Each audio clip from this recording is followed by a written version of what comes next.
함께 기도하겠습니다. 사랑의 아버지 하나님 감사합니다. 연휴를 마치고 일상으로 복귀하는 우리 성도들의 삶 가운데 오늘도 동행하시고 함께하여 주시옵소서. 매 순간 주님과 머물러 있음에 우리가 은혜를 누리게 하여 주시고 주님께로 더 가까이 나아갈 때 세상의 파도가 밀려오는 모든 고난과 환경 속에서도 넉넉히 승리하는 은혜가 충만한 하루가 되게 도와주시옵소서. 예수님의 이름으로 기도드립니다. 아멘. 우리 찬송가 36장 찬양하시겠습니다.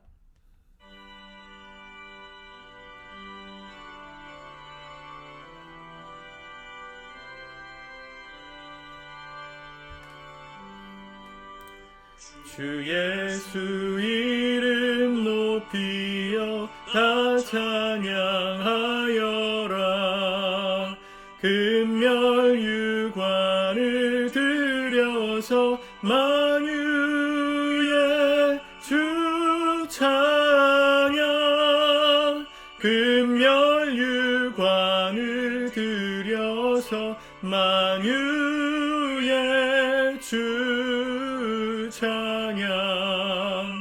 주 예수 당한 고난을 못 잊을 죄인아, 내 귀한 보배 바쳐서 만유의 주 찬양. 내 볼한 보배 바쳐서 만유의 주 찬양. 이 지구 위에 거하는 온 세상 사람들, 그 크신 위엄 높여서 만유의 주 찬양. 그 크신 위엄 높여서 만유의 주 찬양.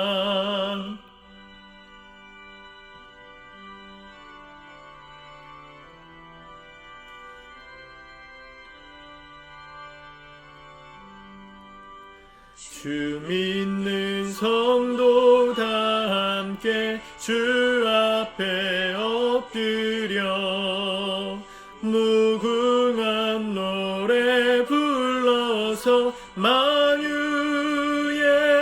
주 찬양. 무궁한 노래 불러서 만유의 주 찬양.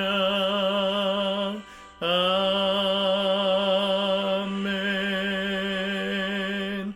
아멘.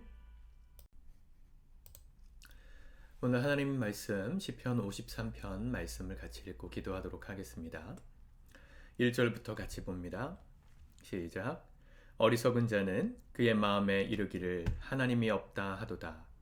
그들은 부패하며 가지가 낙을 행하며 선을 행하는 자가 없도다. 하나님이 하늘에서 인생을 굽어 살피사 지각이 있는 자와 하나님을 찾는 자가 있는가 보려 하신즉 각기 물러가 함께 더러운 자가 되고 선을 행하는 자 없으니 한 사람도 없도다. 죄악을 행하는 자들은 무지하냐? 그들이 떡 먹듯이 내 백성을 먹으면서 하나님을 부르지 아니하는도다. 그들이 두려움이 없는 곳에서 크게 두려워하였으니 너를 대항하여 진친 그들의 뼈를 하나님이 흩으심이라.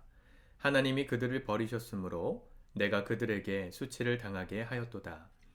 시온에서 이스라엘을 구원하여 줄 자 누구인가? 하나님이 자기 백성의 포로된 것을 돌이키실 때에 야곱이 즐거워하며 이스라엘이 기뻐하리로다. 아멘. 시편 53편은 다윗의 마스길이라고 되어 있는데 다윗이 직접 썼다기보단 다윗이 썼던 시편을 가지고 후대의 사람들이 조금 변형해서 쓴 시로 생각합니다. 시편 14편에 보면 거의 똑같은 시가 나옵니다. 어리석은 자는 그 마음에 이르기를 하나님이 없다도다. 시편 14편 1절 말씀을 보시면 거의 똑같이 되어 있습니다. 어리석은 자는 그의 마음이 이르기를 하나님이 없다 하는도다. 똑같죠. 그래서 이 다윗이 썼던 시편 14편을 후대의 사람들, 특별히 오늘 마지막 절 말씀을 보시면 하나님이 자기의 포로된 것을 돌이키실 때, 그러니까 다윗은 사실은 통일 이스라엘을 만든 최초의 왕이고 그 다윗의 자손이 갈려서 솔로몬 이후에 갈려져서 두 개의 나라로 분열됐잖아요. 그리고 두 개의 나라가 몇백 년이 지나서 하나님이 심판하셔서 망합니다. 포로로 끌려가는데 그 시절에 그리고 돌아왔던 사람들이 다윗 왕조를 꿈꾸면서 다시 썼던 시편으로 봅니다. 그래서 다윗이 썼던 14편을 가지고 인용했기 때문에 다윗의 마스길이다. 이렇게 이야기를 하는 거죠. 다윗이 직접 쓴 것은 아닙니다. 사람들의 마음에 어리석은 사람들의 마음에는 하나님이 없다 말한다 그랬습니다. 설 명절을 어떻게 보내셨나요? 믿는 가정들도 있으시지만 또 믿지 않는 식구들과 함께 있어야 하는 분들도 분명히 계셨을 겁니다. 하나님을 모르시는 우리 친척들 삶의 이야기들이 어떻다고 느끼셨나요? 사실은 하나님이 없다. 하나님이 계시면 이럴 수 없다. 이런 한탄과 원망과 또 섭섭함과 그런 이야기들이 주로 우리 삶 속에 들려지죠. 사실 그게 정상입니다. 하나님을 모르기 때문에 소망이 없어서 그래요. 하나님을 믿는 우리는 어떻습니까? 하나님이 없는 것 같아 라고 생각하는 날도 분명히 있죠. 믿음이 약해질 때 우린 다 그렇습니다. 그런데 결국은 진리를 가지고 우리가 다시 일어나는 것이거든요. 우리의 느낌은 하나님이 없는 것 같아. 하나님이 안 계신 것 같아. 계신 분 나에게 이렇게 하실 수 없어. 섭섭한 날이 분명 있지만 우리는 진리를 통해서 그 하나님이 계심을 믿습니다. 진리가 뭡니까? 성경이죠. 성경은 우리의 죄악된 마음, 죄인의 마음, 하나님을 모르는 사람들의 마음을 너무 정확하게 표현해 놨고 설명해 놓았습니다. 그런 말씀들을 진리 삼고 내가 이런 마음이 든다면 지금 불신앙을 갖고 있는 것이구나. 어리석은 자가 되고 있는 것이구나. 깨닫게 되는 것이죠. 말씀은 그래서 우리에게 늘 거울입니다. 나를 돌아보게 하고 주님 앞에 믿음을 다시 세우게 합니다. 2절 하나님이 하늘에서 인생을 굽어 살피사 지각이 있는 자와 하나님을 찾는 자가 있는가 보려 하신즉 여기 지각이 있다, 지혜가 있다는 얘기죠. 지혜가 있는 사람, 지혜가 있다는 건 뭐예요? 이 영어 성경어에서는 understand로 되어 있어요. understand. 이해하는 사람. 뭘 이해합니까? 하나님이 계시다는 걸. 그걸 알고 있는 사람. 또 누구요? 하나님을 찾는 자. seek God. 우리 주일날 말씀에 너희가 무엇을 찾느냐 예수님 제자들에게 말씀하셨잖아요. What do you seek 할 때 뭘 찾고 있는가? 하나님이 계신가? 그걸 찾고 있는 사람. 또 하나님이 계시다는 걸 진리를 가지고 날마다 understand, 이해하려고 하는 사람, 그 사람이 있는가를 보고 계신다, 찾고 계신다는 거예요.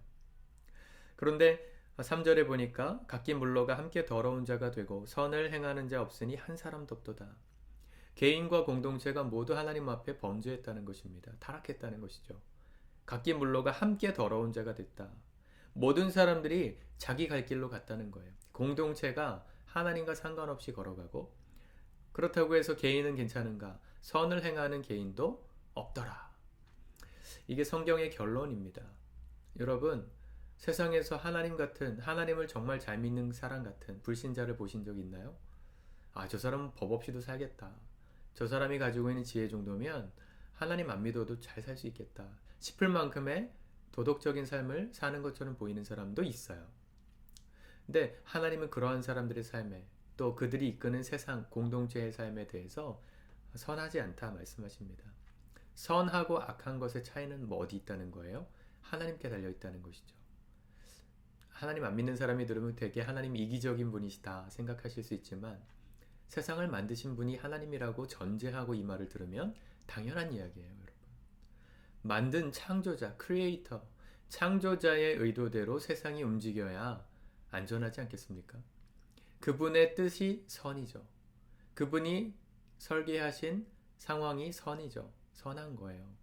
근데 그 선을 벗어나려고 하는 순간 사실은 우리는 아무리 도덕적으로 살아도 선을 떠난 것입니다. 하나님을 떠난 것이기 때문에 이 말씀을 로마서에서 사도 바울이 그대로 인용했죠. 의인은 없나니 한 사람도 없다. 이건 뭐 역사 가운데 다 계속 적용되는 얘기입니다. 하나님이 소돔과 고모라를 멸하려 하실 때 아브라함으로 하여금 그 땅에 의인이 몇 명이 있는지 찾아보라고. 50명만 있으면 내가 살려주마. 40명, 30명, 10명만 있으면 멸하지 않겠다 하셨는데 찾을 수 없어서 멸망했습니다. 오늘 우리 시대는 어떻습니까? 하나님께서 찾으시는 의인, 그 한 사람, 어디 있나 찾기 전에 내가 하나님의 뜻대로 살기를 힘쓰고 선이신 하나님을 따라 선하게 살려고 할 때 주님 우리를 보실 때 내가 너 때문에 너가 있는 공동체와 너의 가정을 멸하지 않으리라 하실 만큼 우리가 선한 인생, 의로운 인생 살아갈 수 있기를 축복합니다. 그렇게 살려면 하나님은 늘 우리 삶 가운데 계신 분이다. 함께 하신다. 생각하면서 하는 사람이 되면 되겠죠. 4절 죄악을 행하는 자들은 무지하냐 그들이 떡 먹듯이 내 백성을 먹으면서 하나님을 부르지 아니하는도다. 떡 먹듯이 내 백성을 먹는다. 사람들이 이용한다는 것이죠. 사람들이 이용하고 자기 배를 불리지만 하나님께 기도하지 않는다. 명절에 얼마나 많이 드셨습니까? 많이 드셨죠? 뭐 욕도 드셨고 즐거움도 드셨고 맛있는 것도 드셨고 기분 나쁜 것도 드셨고 하나님 부르셨나요, 여러분? 우리의 삶이 곧 하나님 앞에 의인이냐 죄인이냐를 판가름합니다. 물론 예수가 나를 구원하심으로 우리는 의인이 됐어요. 근데 의인이 된 걸로 충분하지 않고요. 의인의 사람으로 성화되어 가야 합니다. 판정은 났지만 이런 거예요. 법정에서 무죄 판결은 났지만 사실은 우리의 삶이 죄인의 삶으로 여전히 살고 있다면 법정의 무죄 이게 얼마나 가겠어요. 그렇죠? 유영철 이런 정말 극악무도한 사람들이 예를 들어서 자기가 행한 행위에 대해서 무죄 판결을 받았다. 그거에 대해서 정말 무죄이라는 것을 자기가 증명하고 싶다면 뭘로 증명하는 거예요? 삶으로 보여줘야죠. 똑같습니다. 우리가 예수님을 믿음으로 구원받고 죄 용서함을 받았지만 그것이 정말 내 삶에 주어진 감사의 은혜였구나 고백하고 증명하는 삶은 우리의 삶으로 계속 살아내는 거예요.